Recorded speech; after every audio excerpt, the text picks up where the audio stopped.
The flight departing the coast in the quiet night.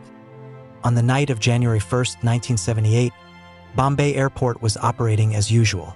There were no signs indicating that this would be a flight destined for aviation investigation files for decades to come.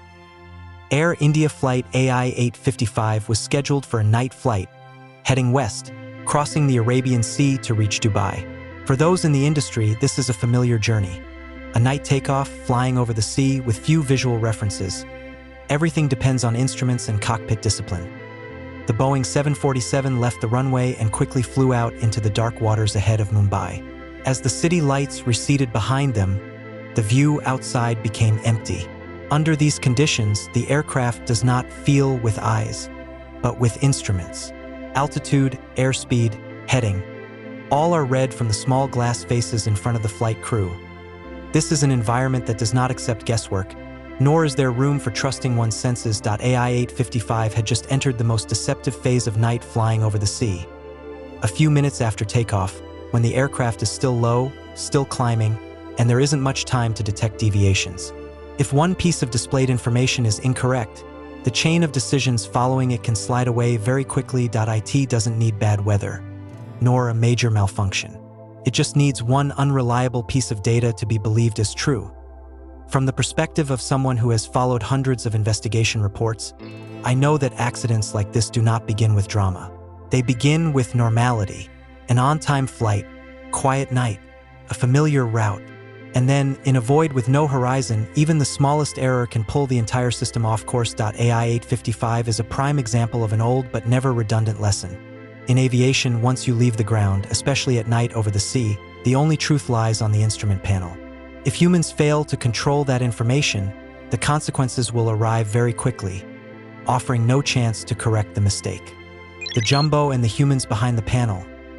If the first part of the story was about the setting, this part is about the tools and the people, two factors that always go hand in hand in every aviation accident. AI-855 was not an old or makeshift aircraft. It was a Boeing 747-237B, registered VTEBD, named by Air India as Emperor Ashoka. At that time, the 747 was still considered a symbol of technical power. Massive, stable, long-range, and designed to cross oceans safely. For many airlines, owning a 747 was a statement that they had entered the big leagues. But in this industry, size and reputation do not help an airplane fly itself. The 747 is a complex machine, and it demands absolute discipline in the cockpit. Everything operates based on systems, procedures, and coordination. When flying at night over the sea, the aircraft does not see via the windows. It lives by data, and data only has value when humans know how to cross-check and doubt it at the right time. The crew of AI-855 were experienced with wide-body aircraft. They were used to the procedures, used to the pressure, and used to the standard working rhythm of a national carrier. But that very familiarity sometimes creates a dangerous blind spot. When everything looks normal, it is easy to believe that the system is telling the truth. In many years of working in this profession, I have learned one thing. Accidents rarely come from a lack of competence.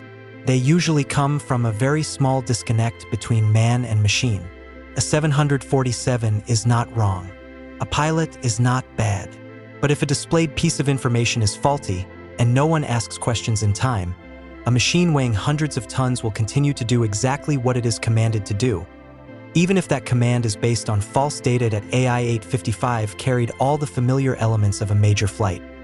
A modern aircraft, a seasoned crew, an international route. Precisely because of this, what happened next further reveals a cold truth of aviation. There is no room for complacency, even for just the first few minutes after leaving the ground. 2 minutes after leaving the runway, when AI-855 left Santa Cruz, everything happened according to the familiar rhythm of a night flight. The aircraft climbed, turning left following the standard procedure to exit the coastal airspace. During this time, the crew was not looking for abnormalities. They were doing what they had done thousands of times before.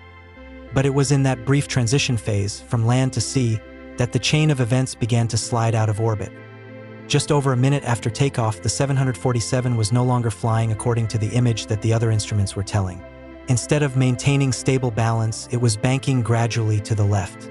On the screen, a single signal began to lead the decision-making, while other indicators, if they had been cross-referenced, could have told a different story. At night, on the pitch-black sea surface, there is no horizon to refute the data. When the eyes cannot help, everything depends on believing the right thing to believe. In less than 2 minutes, between 101 and 120 seconds, the flight path was no longer salvageable. Speed, altitude, and bank angle were no longer in agreement. The aircraft, instead of continuing to climb out to the ocean, followed a silent, unannounced downward slope. No emergency call. No alarm was transmitted. That speaks volumes. The cockpit did not realize what they were facing until everything was too close. The aircraft impacted the waters of the Arabian Sea, only about 3 kilometers from the shore, a distance so short that the cities behind were still lit up. In this industry, we call it a silent accident. No bad weather, no major failure, no barrage of warnings. Just a small deviation, occurring faster than the human ability to correct it. AI-855 ended its journey almost immediately after it began. And it is the speed of the event, not its violence, that makes it a cold lesson for every generation of flying thereafter.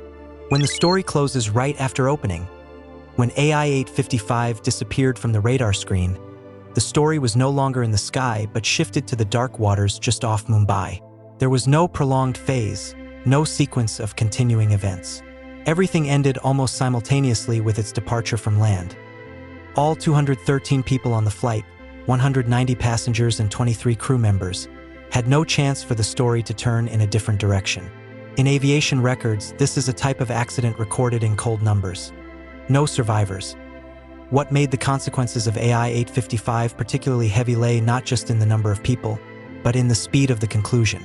The accident happened too fast for the rescue system to intervene in any way. The crash site was only a few kilometers from shore, but that distance in aviation is not measured in meters, but in time. And here, time was nearly 0. For the Indian aviation industry at the time, the shock came right in the early days of the new year. An iconic aircraft, an international route, an accident happening right after takeoff, all created a milestone that could not be ignored.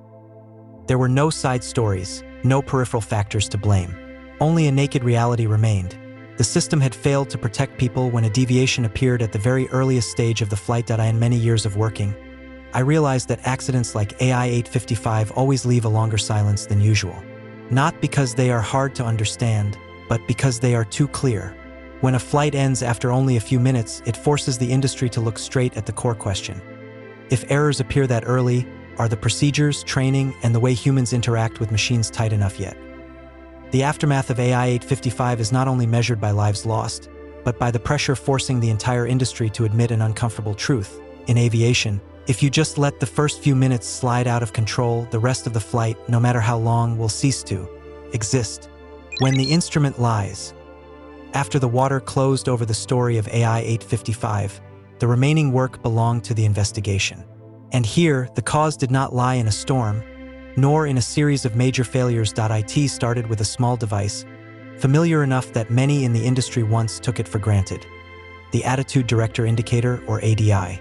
In the cockpit, this is the sensory compass, the thing that tells the pilot how the plane is pitching up, diving, or banking when there is nothing left to see outside. That night, the ADI on the captain's side did not reflect the true state of the aircraft. It told a false story, but it told it very convincingly. When flying at night over the sea, there is no horizon for cross-reference. The human body at this moment is also no longer trustworthy. The sense of balance is easily deceived. Therefore, pilots are forced to trust the device in front of them, as long as they believe it is working correctly. The problem with AI-855 was not that the aircraft lacked backup tools. The 747s were designed with multiple layers of information so that one broken instrument could not pull the whole system down. But the system only works when humans cross-check and doubt at the right time. When one data source is placed at the center, while other signals are ignored or read late, the deviation will silently widen. Spatial disorientation is a familiar enemy of night flying. It does not arrive with a loud noise, but with misplaced confidence. The pilot believed the aircraft was doing the right thing, while in reality it was banking gradually to one side. Every small adjustment, based on false information, pushed the trajectory further away from reality. In decades of tracking similar incidents, I see a common denominator repeating. Not because pilots are untrained, but because humans have a tendency to believe in a consistent story, even when that story is not true. With AI 855, the ADI led the cockpit down a dead-end path, and when the truth was revealed, the time to correct it was gone. The moment the cockpit lost self-monitoring capability. When the investigation went deeper, the picture in the AI 855 cockpit emerged not as a series of noisy mistakes, but as a self-control system that stopped working right when it was needed most. It is worth noting that only one display instrument was faulty.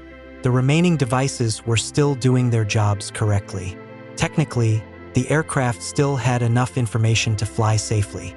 The problem lay in how that information was used. In a modern cockpit, no instrument is designed to stand alone.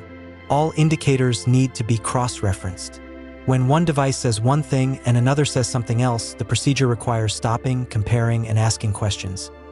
But in the first few minutes after takeoff, when tasks are piled up and the flight rhythm is still forming, that procedure was not activated correctly.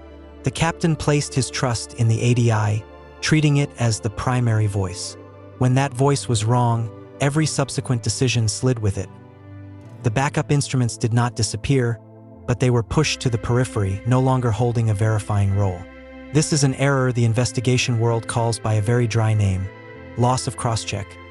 But its nature is very human. People tend to trust the most familiar thing, especially when time pressure does not allow for long deliberation. In over 30 years of tracking cockpits after accidents, I see this type of error repeated many times.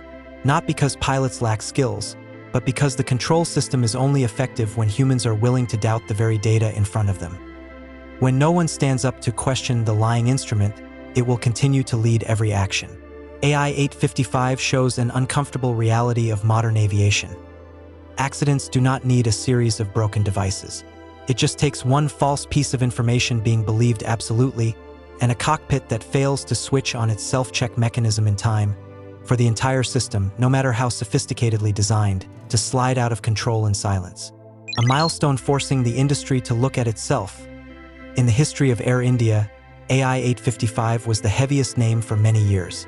Before Flight 182 in 1985 pushed the airline into another tragic chapter, AI 855 stood alone as the largest disaster the airline had ever experienced. But if viewed only as a record number, one would miss the true meaning of this incident for the Indian aviation industry and the international flying community. AI 855 happened at a time when wide-body aircraft were being viewed as symbols of safety and progress. Therefore, the brief slip just minutes after takeoff shattered a common belief that big technology would automatically protect humans from small deviations. This accident reminded the industry that there is no default safety zone, especially in the first few minutes of a flight. Historically, AI 855 became a reference point. It is repeated in training classes, in investigation documents, and in discussions about how humans interact with equipment. Not as a sensational story, but as a prime example of system failure, when false information is unchecked, when the cockpit fails to self-correct in time, and when time offers no chance to turn back. From the perspective of someone who has followed this industry for more than 3 decades, I see that AI 855 is not an old case. Its lesson remains valid. Accidents later on, in many different places, still bear the familiar traces of the same problem. Trusting a single source, ignoring cross-checks, and underestimating the initial phase of the flight. AI 855 does not just remain in Air India's files. It became a cold reminder for the entire industry. Aviation history is not written by normal flights, but by moments that force us to admit that safety is never a given.